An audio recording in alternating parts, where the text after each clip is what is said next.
So hello and good morning, everyone. My name is Don Dixon. I'm the Senior Vice President of Global Document Outsourcing at Xerox Corporation.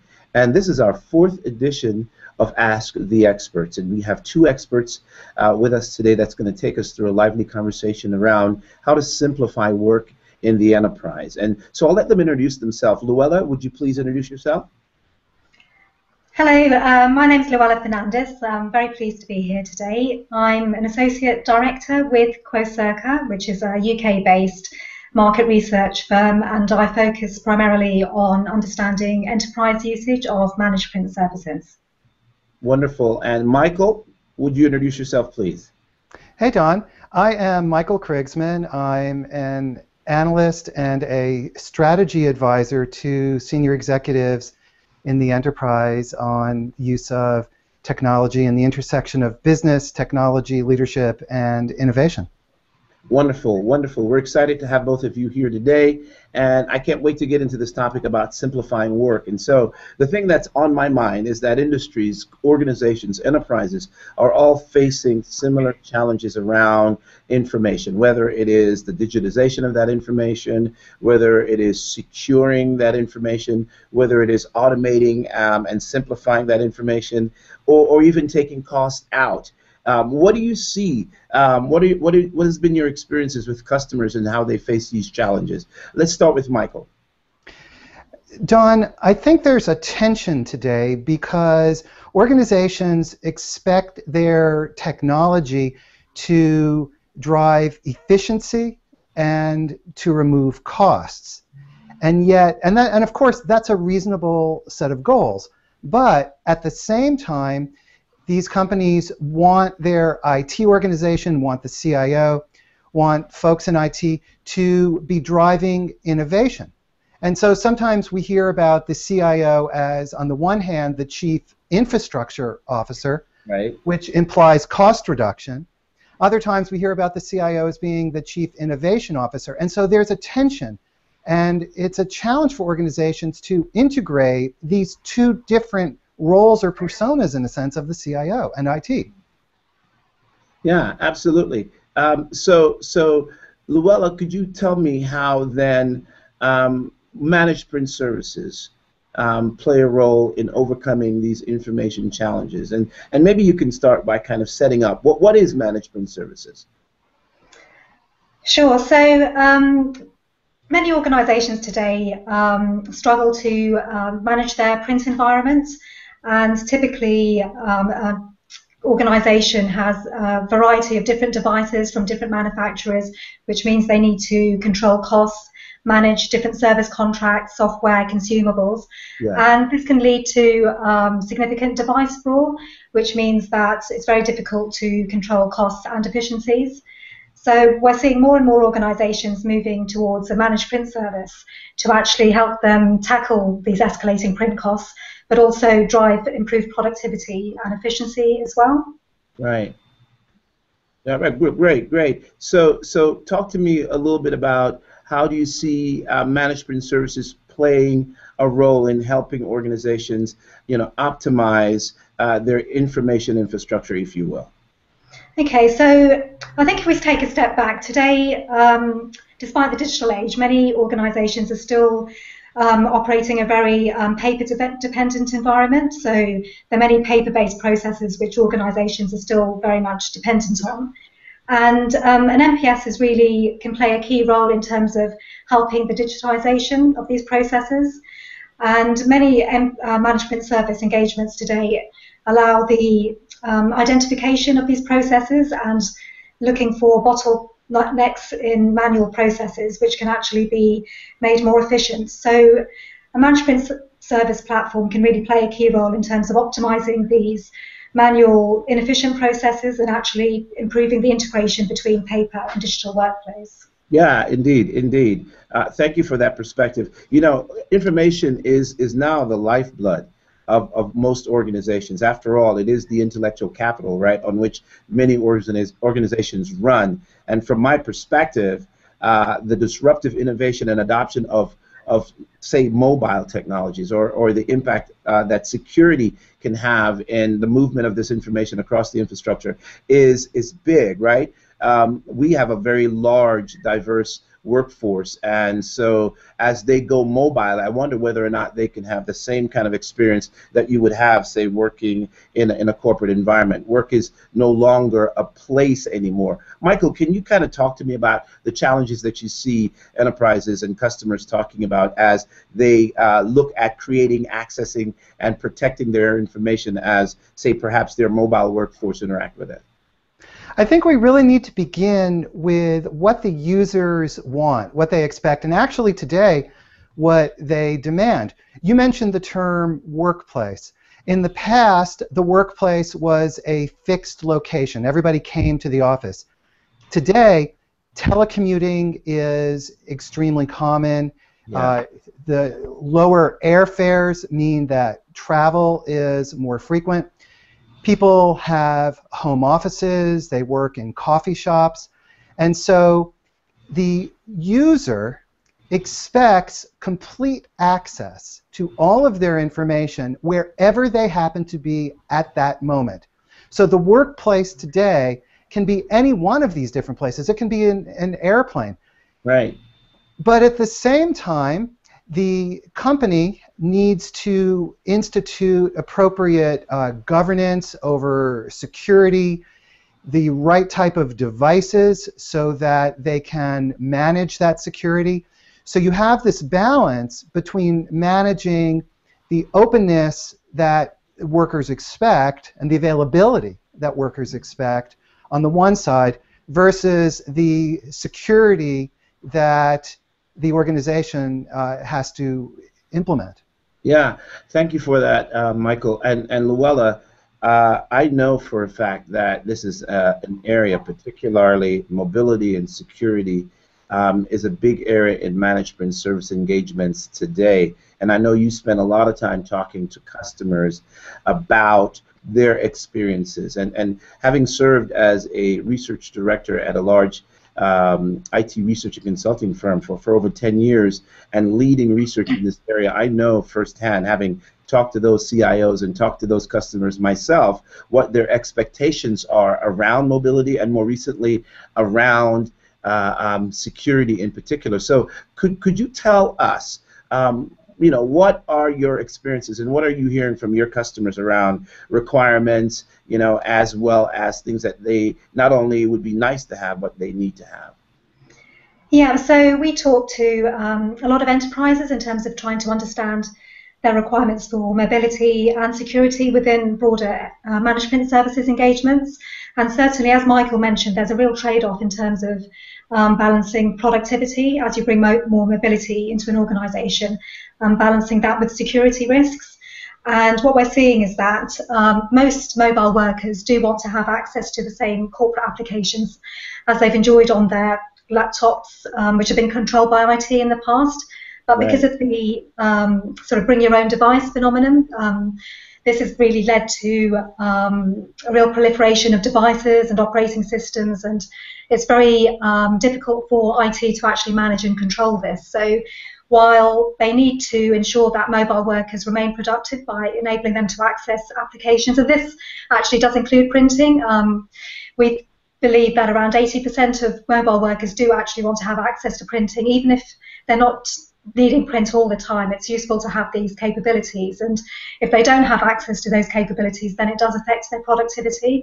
So however, only about 20% of enterprises have actually deployed mobile printing already, and much of this is down to the complexity of mobile printing today, and we see a lot of changes in the industry, and one is the MOPRIA Alliance, which is bringing more standardization to mobile printing, and we believe that will actually improve mobile access to print resources over the coming year. But certainly, sort of going back to the trade-off between productivity and security, we believe that more organizations need to implement strategies such as mobile device management, authorization, authentication, and accounting to make sure that shadow IT doesn't spring up and that organizations can control what their users are doing and how they're accessing information on their mobile devices. Yeah, you're And saying several things that I'm really excited about, honestly. Authorization, authentication, even accounting, and how that relates to accessing content on the go. Could you say just a few more words around the importance of being able to have the same kind of secure experience in an enterprise, as well as when you're mobile? Let's say you're working in one location in New York and you're moving, visiting another location in London, perhaps.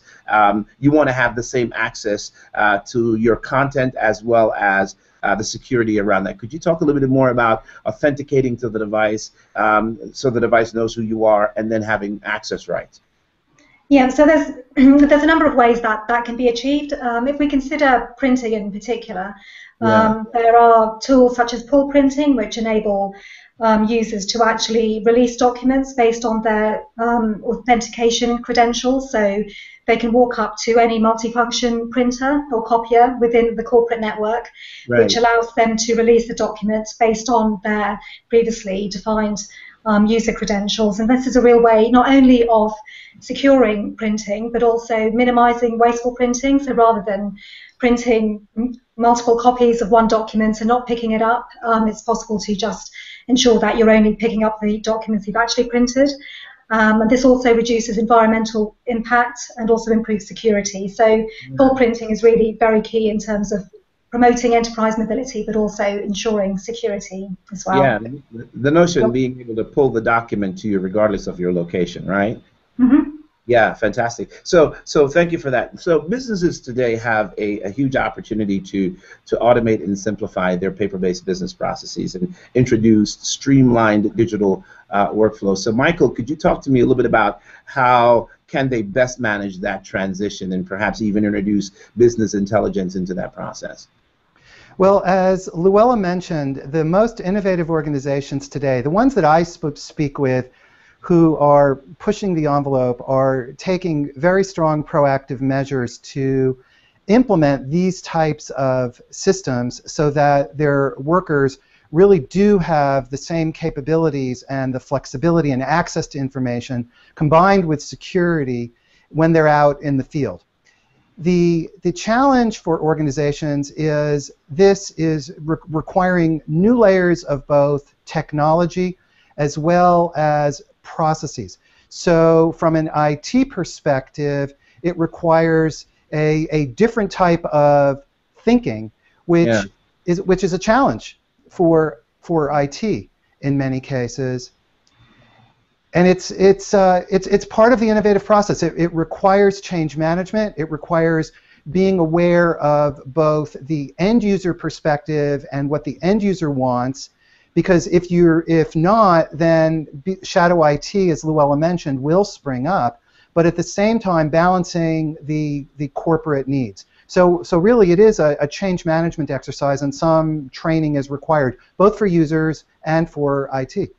Yeah, yeah. Are there any industries that are doing better than others? Any industries that are ripe for this kind of transition, introducing business intelligence and all of those kinds of things, and doing this better than others today? I think industries that have traditionally been paper-based are Yeah, just ripe for this. So, for example, financial services and healthcare. right. But again, it requires not just technology, not just the injection of technology, but process changes. So think about healthcare, for example. To introduce electronic medical records requires that the doctor now take notes inside a terminal, whether a tablet or a laptop or whatever it is, instead of writing paper-based notes. Now it seems like that maybe that's a small thing, but it is an education process for the physician. Sure. Sure. Agreed. Agreed. I have an example from some recent calls that I've been making with customers, and in the financial services sector, the account opening function is something that they do every day, and you'd be surprised. The same thing with mortgage and other kinds of paper-based business processes. What we find is that their customers who are spending 3 to 5 to 7 days opening an account before they can actually do a transaction with a bank. And one of the things the customer said to me, it's really nice to be able to automate that whole workflow. When they come into the bank, they sit down, they fill out 2 or 3 pieces of paper. That information gets scanned. It gets moved over to a particular location where that information is extracted. A background check is done, and eventually the bank will issue, assuming you pass the background check, they'll issue an account number, and you can start doing banking with that particular branch. Now, today we have account opening instances where we've completely automated that process, taking it down from 3, 5, or even 7 days to a matter of minutes, 15, 20 minutes. The information is extracted. You walk up to the MFP. There's a button on the MFP that says account opening, right? You put the paper down on the MFP, you press account opening, and the information is scanned in. There's software and technology behind that extracts the relevant information that is working in the behind the scenes. The background check is done, and the account number is issued right there at the branch. The customer now is able to do banking immediately, or relatively speaking, as opposed to waiting several days. That's an example of one of the ways in which customers can dramatically save time, automating paper-based business processes in their enterprises.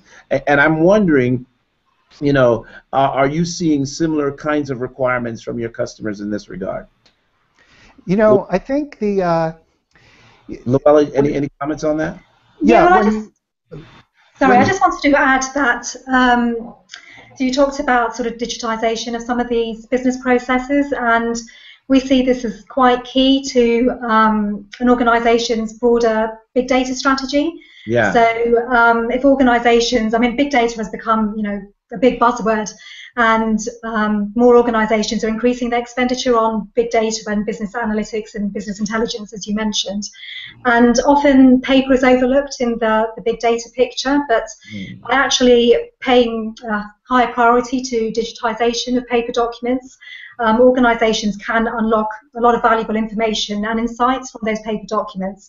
And by integrating those with digital workflows, then both paper and digital information is then available for broader enterprise content management systems, and is then available for data analytics and business intelligence.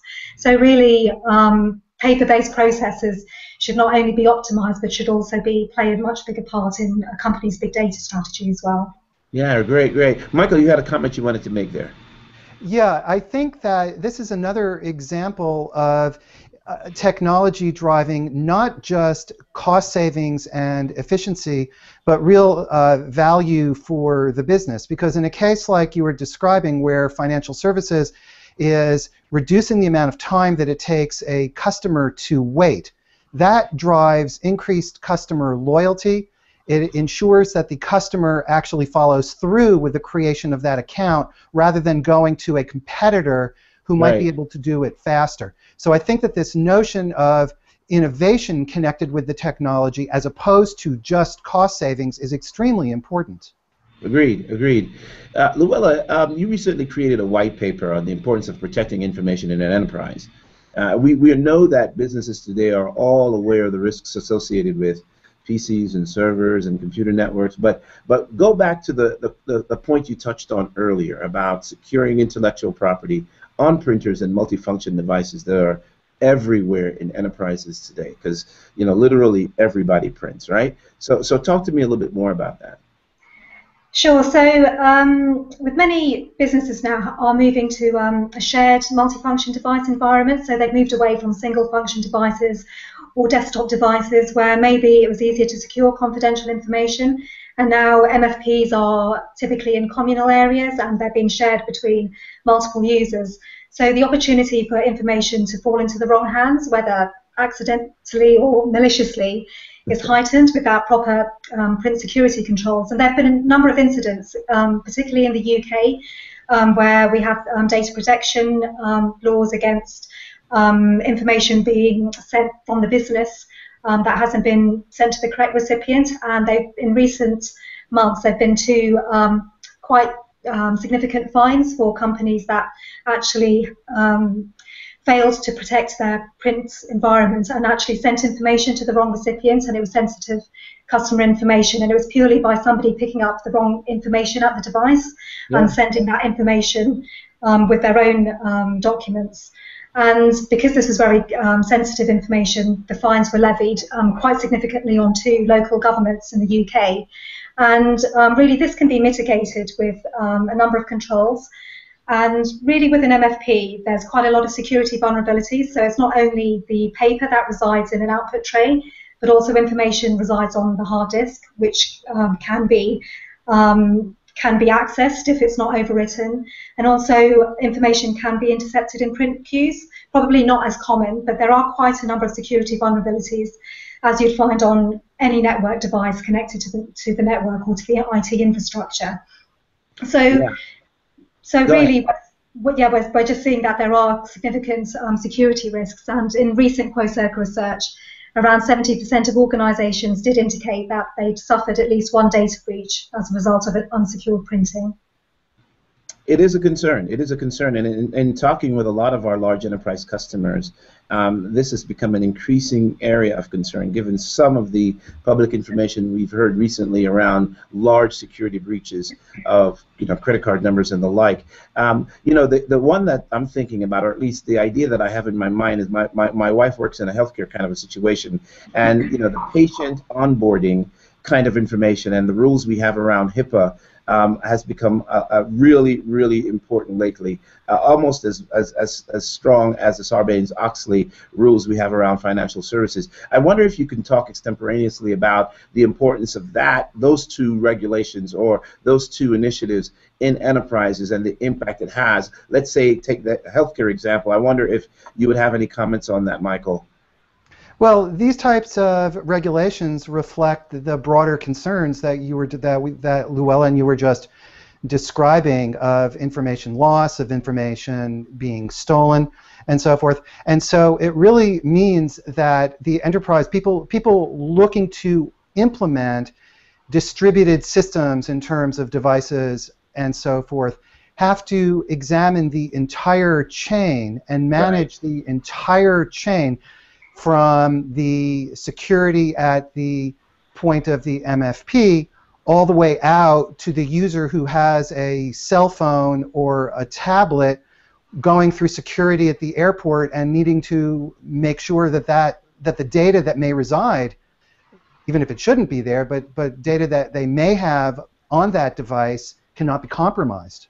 No, that's totally right. That's totally right. So that's why we have spent a lot of time really looking at that whole value chain of security to make sure that that when a person walks up to the device, that one of the requirements that we have is this notion of authentication, right? So when you authenticate the device, whether it's through a badge reader or a PIN code, the device and ultimately the network knows who you are, and so your interaction with the device and the network from that point on is recorded, and we really have a clear understanding of what you're doing with information at the device, on the device, over the network, and as information falls out of the network onto an output device, we are tracking that and knows who's doing what on the network.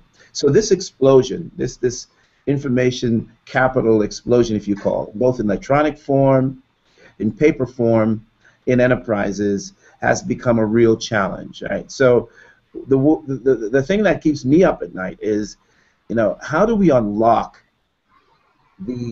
that explosion of data, of information, and make it useful for enterprises? The management of it becomes an issue. It exists in so many places and forms. I wonder if we are giving organizations the right access at the right place, doing the right thing with the information, and is it being leveraged in the right way? That's what we're spending all of our time thinking about. And so ultimately, we believe harnessing that information and streamlining workflows, giving CIOs, if you will, the ability to concentrate on what they do best. I had a CIO most recently in Europe tells me, they say, the better you do your job, the less I will have to be working with printers and networks. I want to go back to doing pharmaceutical work, because it was a pharmaceutical company that we were talking to, and that really resonated with me. If we're doing what we do best, then they can do what they do best. And so I want to really thank both of you for this lively conversation. It's been a real pleasure talking to both of you. Thank you for your input. And I want to thank everyone on the web joining us as well for a real exciting conversation around simplifying work in the enterprise. So if you would like more information about simplifying work in your enterprise, we invite you to point your browser over to www.xerox.com and search under Managed Print Services, and you'll find lots of good information there. And with that, I want to say thank you all for joining, and thank you, Louell, thank you, Michael, and thank you, everybody on the web. Thank you. Goodbye. Thank you. Thank you.